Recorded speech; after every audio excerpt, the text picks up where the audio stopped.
the use of the label skeptic to cover a group of people. It's a label that it's not really covering all the richness in the variations of the skeptic, because I think some skeptics are psychics, but some skeptics aren't, and they can't be, and they can't learn it.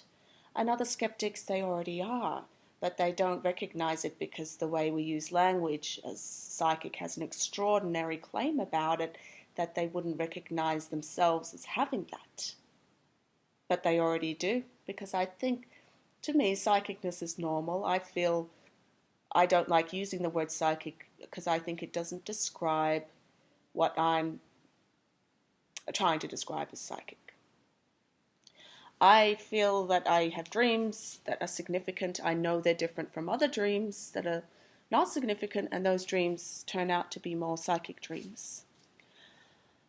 I've also had premonition thoughts. I've had years and years of coincidences and synchronicities, which I find there's just too many to start mentioning, and some of them are just the most ordinary little moments, but they mean too much to me.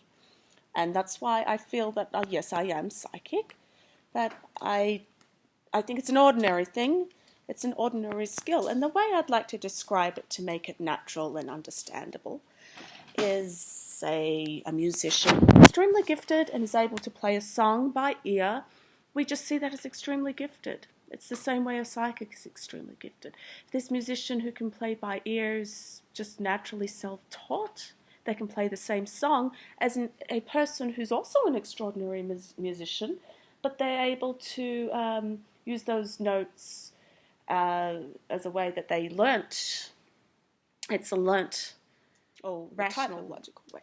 Another way to describe psychicness as a gift could be compared to a child that is 3 and can read already, or can even read backwards.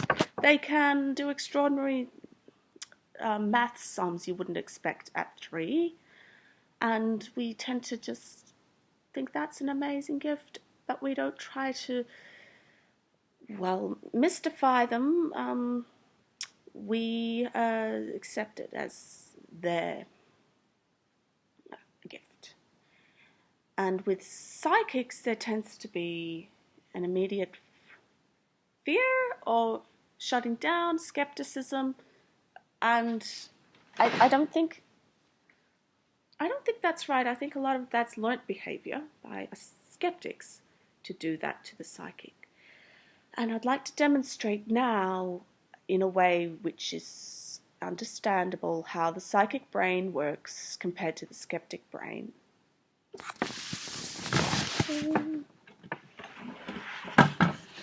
I have here a pot. Okay, this is going to be the brain. This is a metaphor for the brain, the pot. And inside it are our thoughts. Blue is the rational thoughts. This is the thoughts that are free will. If we want to sit down and learn maths, we sit down and we learn how to count. Or even, I want to go and have a glass of water. I'm going to go have a glass of water. I'm going to pick up that water and drink it. It's the thought that we can all relate to. This is a thought as well. It's the psychic thought. Just say, for example, the red one is the psychic thought. So skeptics, for example, could be seen as colorblind in this metaphor. They don't see that there's any difference between the cups. Sure, there's other differences, but they're thoughts. There's this monolithic word for thought, this monoculture way of looking at the brain, but it's too extraordinary to say that thinking is just one phenomena. I'm saying it's a different phenomena within each thought. This may be created by ourselves. This one, the psychic thought, it could have come from someone else and landed in here. Or we did create it, but it has a different quality. However that happened, I don't know. It's just I experience it that way. This is the way I experience it. I have dreams that are ordinary 90% of the year. And then I have dreams like this. They just feel different. Same with thoughts. But if you are colorblind, or in this metaphor, it's a skeptic say, you just don't see the difference. You go, no, they're both the same, prove they're different. And they're also very hard to reconstruct. So if I have a psychic thought that I'm going to run into a friend tomorrow, because most of my psychic things are nothing to do with anything extraordinary. They're just, oh yeah, I'm going to see this person, but I know that the thought has come at a synchronistic time, so it's different from a normal thought. I can't recreate that whole experience. That cannot just come when I want it to. It's not just going to come. Okay.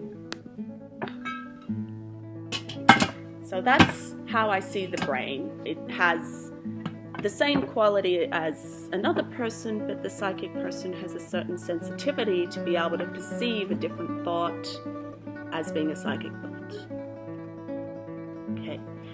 And the reason why it's so hard to recreate is, say, for example, look at Aboriginal culture, how they were able to use songs to navigate top.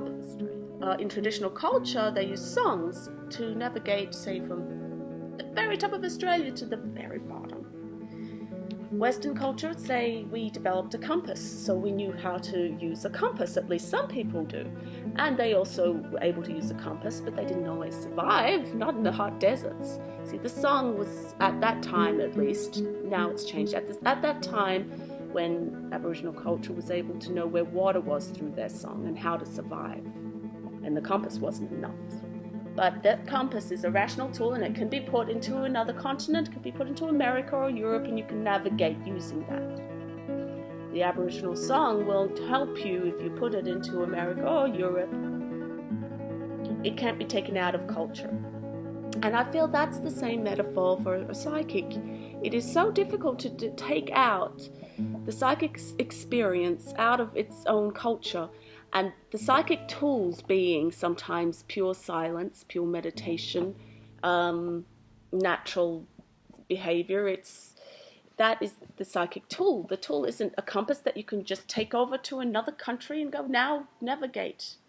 That's how science developed. Science is testifiable, it's falsifiable, or at least that's the scientific definition at this stage. But I think science is not just that. I think science has other ways of being that aren't testifiable and falsifiable as well. Because experience is that I've experienced the flavor of chocolate, and how can I tell you that? How can you tell me the experience you have when you taste chocolate? And it's the same thing. We like it or not, experiences are personal, and that is what's the thing with the psychic. It's not that it's not untrue, it's not that it's false, it's just so hard to take out of its natural environment and reproduce. Okay, I know that this is going to take a while to describe, but I'll just stop there because that's as much as I can say at this point.